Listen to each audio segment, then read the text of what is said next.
Se dice con muy poca responsabilidad que la Edad Media fue un tiempo oscuro, violento, en 1000 años en los que la humanidad no avanzó nada. No es así.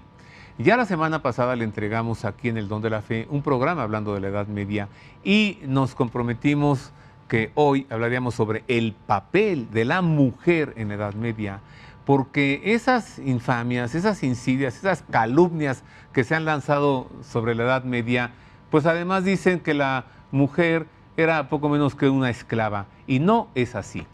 Para tratar este tema, además de saludarle a usted y enviarle un abrazo afectuoso por la televisión, recibo a Fernando Villalón Ezquerro. Él es abogado y es un gran estudioso, investigador de muchos temas, particularmente de la Edad Media. Bienvenido, Fer. Muchas gracias por invitarme. Todavía estoy saboreando el programa que nos diste la semana pasada, la Edad Media en general. Hablemos ahora de la mujer. ¿Qué es, Fernando, lo que con calumnia se dice? ¿Que la mujer en la Edad Media qué? Mira, el problema es no querer ver y manipular la historia. Siempre se ha dicho quien domina la historia, domina el presente. La historia, lo saben muchos historiadores, se ha utilizado para ayudar a justificar regímenes, ¿no? Sí. Siempre va a haber otra perspectiva y otros datos. Ya ves, ahora resulta que Mussolini se llama Benito por Juárez, ¿no? Claro, por ejemplo, sí. Cada quien se inventa sus historias. Eso es totalmente cierto. Eso es totalmente cierto. Pero lo que te quiero decir es este uso del siglo XIX, pero también del siglo XVI, pero principalmente siglo XX, es un ataque completo. No hemos entendido la Edad Media, quizá porque no la vemos nosotros en México y no tenemos medievalistas, pero basta ir a los libros de academia, y yo siempre les digo, métanse a la academia. La mujer desde el inicio fue protegida por la Iglesia, estamos hablando de los padres de la Iglesia, cuando van permitiendo la educación de la mujer que la tenía. Podemos hablar de grandes mujeres, tenemos mujeres en los reinos que gobernaron, multitudes de reinas, de princesas, de condesas, pero además hay una situación que no había en el mundo antiguo, las abadesas, esas mujeres cultas que además gobernaban sus comunidades y hacían gran bien a la humanidad. Tenemos grandes ejemplos, tenemos Hildegarda von Bingen, la monja, pero tenemos varias monjas, tenemos además de ella... A ver, nos decías, Fernando, que en la Edad Media hubo muchas mujeres que gobernaron. Qué bueno que lo dices, porque hay quien opina que es un logro del feminismo del siglo XX o XXI que haya mujeres gobernantes como Angela Merkel, por ejemplo, y otras más. Ya las encontramos gobernando desde hace 1000 años. Así es, simplemente por varias razones. Uno, los hombres salían a pelear y se quedaba la reina, la condesa, se quedaba la campesina, las princesas. Se quedaban todas ellas y tenían que gobernar, tenían que comerciar, tenían que curar, tenían que hacer muchas cosas. Pero no solamente por eso. Tenemos que hablar, por ejemplo, de la figura del infantado. La figura del infantado es del Reino de León y de Castilla. Es una figura extraordinaria que nace en el siglo X, ¿sí? En donde las princesas o las condesas o la gente aristócrata, que las mujeres que no se querían casar, no las obligaban a casarse, pero ellas tenían una obligación. O eran laicas o se hacían monjas, pero ambas con dinero. Es decir, se les daban señoríos, propiedades, de lo cual ellas vivían, eran profundamente independientes y no se tenían que casar. Para que viviesen en un monasterio. Y si se casaba, pues allí está la dote que se aportaba a su matrimonio. Y la que no se casaba y tenía los bienes suficientes y vivía como señor feudal, independientemente de todo, porque tenía sus tierras. Solo que además consagrando su vida a Cristo Jesús nuestro Señor. Así es. Mire, le voy a presentar a una mujer muy representativa de la Edad Media, pero además un prodigio de mujer. O sea, ¿qué podemos decir de, ahora canonizada, Santa Hildegard von Bingen? Compositora de música, compositora de cantos, pintora, escritora, poeta, literata, bióloga, médica, mística, beata y santa Hildegarda de Bingen, en plena Edad Media. Miren nomás. Hildegard von Bingen nació en Bockelheim, Alemania, en una familia noble, en 1098. Fue la 10ª de sus hermanos y pasó enferma la mayor parte de su infancia. Sus padres la entregaron a la iglesia, en la orden de las benedictinas, como un diezmo, por ser la menor de sus 10 hijos, cuando ella tenía 8 años. Desde niña tuvo visiones, revelaciones y experiencias místicas que continuaron a lo largo de su vida. Desde su monasterio se dedicó a la filosofía y a la ciencia. En 1141, cuando tenía 42 años, experimentó una instrucción directa de Dios, en la que se le instaba a escribir todo cuanto viera y oyera. En 1136 fue elegida abadesa y en 1150 y en 1165 fundó nuevos monasterios. Compuso música, escribió textos teológicos, botánicos y medicinales, y también poemas. Entre sus obras científicas que no se describen como profecías, se destacan Física, una obra extensa de 9 volúmenes que se ocupa principalmente del uso medicinal de las plantas, los árboles, las piedras preciosas, los metales y los animales, y el Tratado de Medicina Causa et Cura, de influencia griega y cristiana.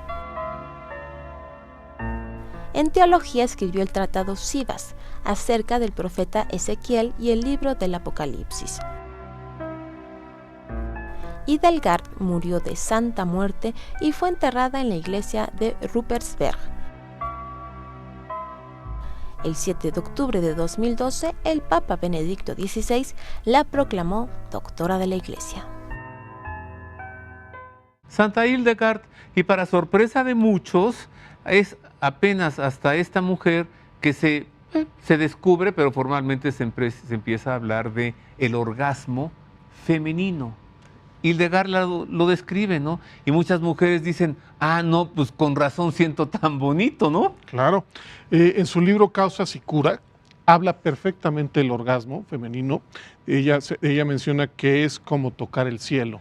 Ella ve que la mujer va preparándose y su cerebro va calentándose en el sentido de temperatura, y que esta temperatura va a abrir todo su cuerpo para recibir el semen del hombre, y en el momento que el semen llega, se cierra todo para concebir.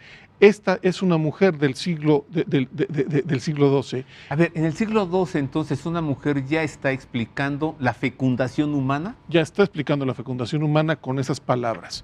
¿Cómo? Ella tiene que inventarse palabras médicas, términos que no existen. Que no existían. Entonces creo que ella habla de una espuma, ¿no? De una espuma. El hombre deja una espuma en la mujer, algo así, ¿no? Así es. Inventa palabras. Inventa palabras que hoy estamos usando.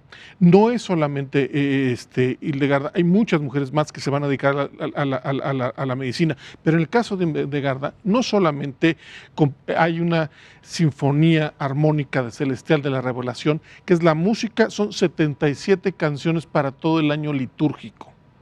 Además, tenía permiso. No solamente era teóloga, es madre de la iglesia, sino que tenía el permiso no solamente de escribir, sino que lo hacían normalmente las monjas, no necesitaban el permiso, sino que ella podía dar sermones, lo cual no era común. Ella subía al púlpito y daba los sermones. ¿Y que no era también consultada, Fernando, por monarcas y por príncipes? Era consejera de los reyes de Inglaterra, de los reyes de Francia, de los príncipes alemanes. Tiene en sus libros sobre curaciones, que están vigentes en la herbolaria europea desde el siglo XII, y hay un laboratorio ahora en Suiza que lleva su nombre. Además, sus escritos llegaron a Cluny y fueron revisados por este monje de Claraval, Bernardo de Claraval, San Bernardo de Claraval, que le pedía que escribiera más, a instancias de sus superiores, hombres que pedían que ella escribiera toda la formación. Además, hablaba latín, hablaba alemán, escribía en otros idiomas y era una gran monja que fue educada por otra monja, Edith, sí, que fue la que la recibe en el convento. Sor Yuta, Yuta. una mujer de la nobleza. A ver, si todo esto no les basta a aquellos detractores de la Edad Media y detractores de la mujer en la Edad Media, que dicen que la Edad Media era oscura y que a la mujer en la Edad Media nadie le hacía caso y nadie la pelaba. A ver, puede usted sorprenderse y puede pensar, ¿cómo los reyes, los monarcas y los príncipes consultan a una mujer? Sí, y además a una mujer monja. Aquí está Marisa O'Farrill para presentarnos a otra mujer medieval, creo que de las favoritas de ella, a ver qué nos dice. Mis muy queridos amigos, les saludo con mucho cariño. Hoy que estamos presentando el papel de la mujer en la Edad Media, es de resaltar a una chica, hija de familia rica y acomodada, que dejó todo para irse a vivir la pobreza evangélica en imitación de Jesús, y que así fundó la Orden de las Damas Pobres de Cristo, más conocida como las monjas clarisas. Me refiero, por supuesto, a Santa Clara de Asís, todo un ícono femenino de la Edad Media. Y como es ella también la santa patrona de la televisión, pues les presento con orgullo una breve hagiografía suya. La Santa Madre fundadora de las religiosas clarisas es Santa Clara, hija de una de las familias de mayor linaje de Asís, que se convirtió al escuchar predicar a San Francisco y se confió a su dirección espiritual. A los 18 años salió de su casa para tomar el hábito en la capilla de la Porciúncula, donde vivía Francisco. Clara nació en Asís hacia el año de 1194 y murió el 2 de agosto de 1253, a los 60 años de edad y a los 41 años de ser religiosa. Desde niña se entregaba a la oración y a las mortificaciones con un gran deseo de crecimiento espiritual. También desde pequeña el Señor la obsequió con variadas virtudes. El primer convento para Santa Clara fue el monasterio benedictino de San Pablo de las Abadesas, al que la confió Francisco, y a donde también ingresó Inés, hermana de Clara. Luego Francisco les dispuso una vivienda adaptada al ideal de pobreza y sencillez que ella misma anhelaba, junto a la pequeña iglesia de San Damián, restaurada por el mismo Francisco. Allí surgió la Orden de las Damas Pobres de Cristo, las primeras clarisas, inspirada en la espiritualidad franciscana, pero bajo una regla escrita por la misma Clara entre 1247 y 1252 y aprobada con bula pontificia en 1253. Santa Clara de Asís fue canonizada en 1255. Sus restos reliquias se conservan en su Basílica de Asís en Italia. Su memoria litúrgica se celebra el 11 de agosto de cada año y es la santa patrona de la televisión. Santa Clara de Asís deja toda la riqueza y se convierte en una dama pobre de Cristo. Y fíjate qué vigencia, Fernando, ya 900 años, las clarisas hasta nuestros días. Así es.